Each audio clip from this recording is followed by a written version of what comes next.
السلام عليكم ورحمة الله وبركاته. ازيكم عاملين ايه؟ يا رب تكونوا بخير. النهاردة هشارككم كده يومي في المطبخ. هنعمل مع بعض اكل سهل كده وسريع. يعني اكل كده ايه من الاكلات اللي انا بحبها الصراحة، وبتكون سريعة كده. انا عارفة ان احنا كلنا زهقنا بقى بالطبيخ، وعلى فكرة بقالي كتير قوي يعني بطبخ ما بصورش. بحب اعمل لكم ايه الاكلات اللي هي الحرش دي. تمام. الصراحة يوم اللي لما باجي اطبخ او كده بقول ان انا عملت معاكم الخضار ده قبل كده، فبحب ايه اديكم افكار كده للاكلات ايه لما تبقوا خلاص زهقتوا بقى من الفراخ، من السمك، من اللحمة. اسفة جدا على صوتي. وعايزين بقى ايه تاكلوا حاجة كده ايه حرشة كده. تمام. اول حاجة كده انا عندي بطاطس، اكلة مش تاخد مني يعني ربع ساعة بالظبط. عندي بطاطس كده جاهزة هحمرها جنب الاكل، وهي بتتحمر بقى ايه هعمل بقية الاكل واحدة واحدة كده، هتشوفوا هنعمل ايه مع بعض. حاجة كده خدت البطاطس، آه بطاطس فارم فريتس كده. قلت ايه هحمرها. انا الصراحة ما بقتش اجيب البطاطس اللي هي العادية دي لان بتشرب زيت ياما قوي، وفي الاخر يا تطلع حلوة يا تطلع وحشة. فبقيت اريح دماغي وبجيب اللي هي الفارم فريتس. تمام. يا ريت بقى تحطوا لي لايك وتسيبوا لي بقى ايه كومنت حلو كده زيكم، واللي بيتفرج عليا من غير ما هو مش مشترك في القناة يا ريت ينزل يعمل اشتراك ويفعل الجرس عشان يوصله كل جديد. هنا بقى هعمل ايه. انا عندي كبدة. تمام. ده كيسين كبدة، يعني انا بحب اشيل الكبدة في التلاجة اربع، بجيبها اربع عشان لو مرة محتاجة كيس واحد اطلعه، زي النهاردة كده محتاجة كيسين اطلعهم يعني حسب ايه احتياجي. كده انا عندي الكبده طبعا انا ما بغسلهاش. تمام. الكبده ما بتتغسلش لان الكبده هي دم، فلما تغسليها هتتزفر منك طبعا. تمام. احيانا بحطها في مصفى واحط عليها خل، واحيانا بعملها كده عادي زي ما بنجيبها من عند الراجل. طبعا الزيت مقدوح جدا جدا، يعني يكون سخن كده وتنزلي عليه بالكبده عشان تاخد معاكي صدمه.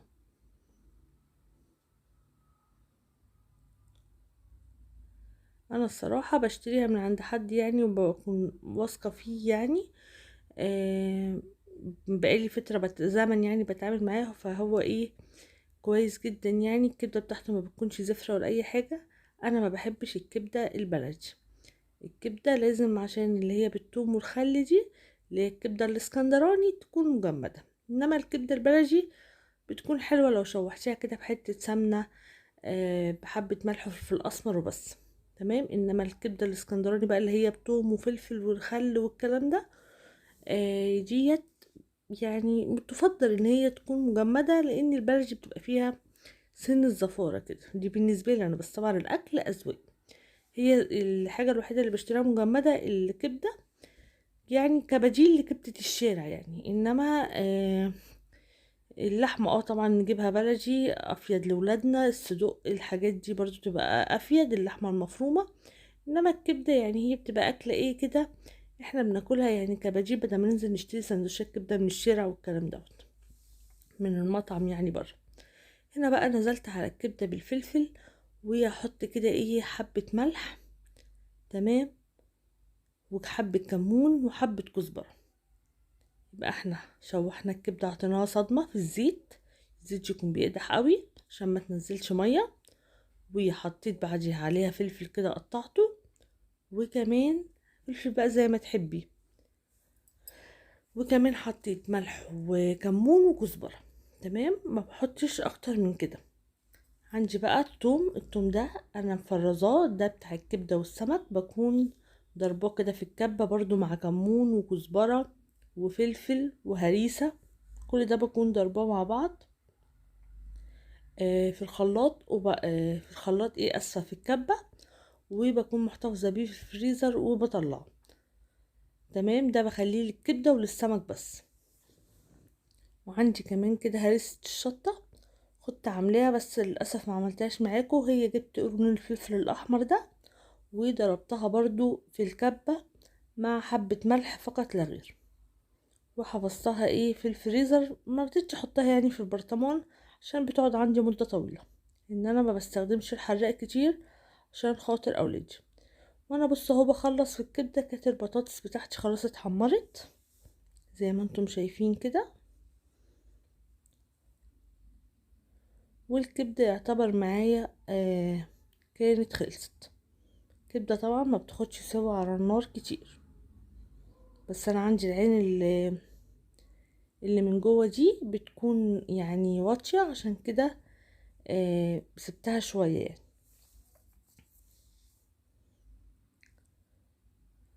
هعمل طاسه كمان بطاطس كده، ان طبعا الكبده يعني بطاطس محمره بقى جنبها وعيش، وهنشوف كمان ايه التحابيش التانية ان هنعملها جنبها.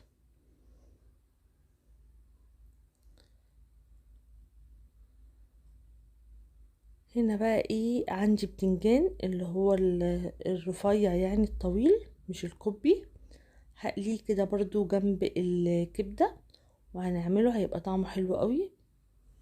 بقيت بحبه قوي اليومين دول، مدمناه مقلي الصراحة، مع الهريسة الشطة بيكون رهيب. فبقالي فترة كده مدمناه، وبقيت بعمله يعني بقالي فترة جنب اكلات كتير. ما عملته اول مرة معاكم جنب العدس، ومن ساعتها وانا كل ما بنزل اشتري. بقى طعمه عجبني قوي الصراحة. احيانا ما بيخطرش على بالي اساسا ان انا اشتريه واعمله، بس الصراحه زي ما قلت لكم من ساعه ما عملته معاكم جنب العدس ابو جبه اللي هو العدس البني يعني، وانا بقيت مدمناه. مش بقى المخلل اللي هو المقلي ده، معرفش نفسي جايه عليه على طول. هنا بقى ايه بعمل كمان، هعمل انا هنا كنت مطلعه خيار وطماطم وفلفل. تمام، عشان هعمل ايه بقى الشتيته. هعمل كمان طبق شتيته كده. بصوا اكله ايه، انا دلوقتي بسجل لكم الفيديو جعت والله. بقطع بقى الفلفل كده ايه حتت صغيرة، تمام، عشان هنعمل بيه الشتيتة. وكمان هقطع طماطم، لان برضو الشتيتة بتتعمل بالطماطم، وهنشوفوا دلوقتي هنعملها ازاي. بصوا هنا بقى نزلت الفلفل كده اللي انا قطعته يتقلى. احيانا ما بقلهوش عادي، بس انا كنت خلاص بقى قليت البتنجان، قلت اقليه ورا منه. احيانا بشوحه كده بالزيت بس مش بقليه، برضو بيبقى حلو يعني زي ما تحبي. هحط بقى، هنعمل الصلصة بتاعت الشتيتة بعد ما قلنا الفلفل. هنحط ايه معلقة توم كده في الزيت.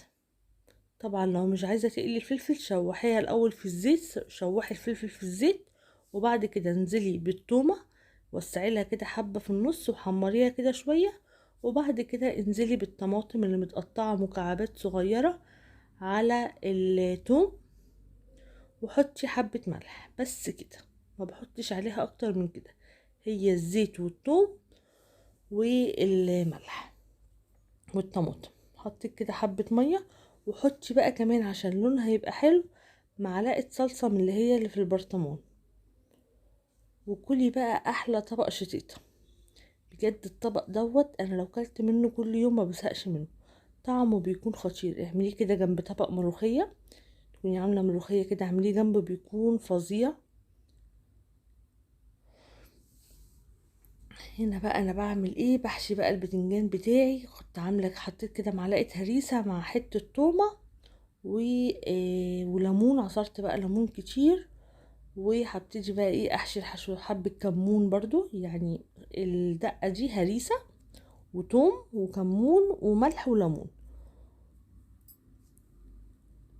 وابداي بقى ايه احشي، بس ما تكترش التوم فيها يعني، أنا مش بحب بتنجان التوم فيه كتير يعني، بتبقى لحسه التوم كده. الهريسه هي اللي بتبقى اكتر.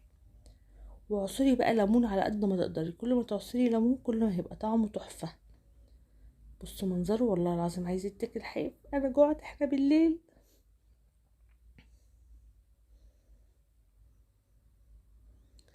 الطبق ده رهيب، وكمان طبق الشتيت اللي انا عملته رهيب.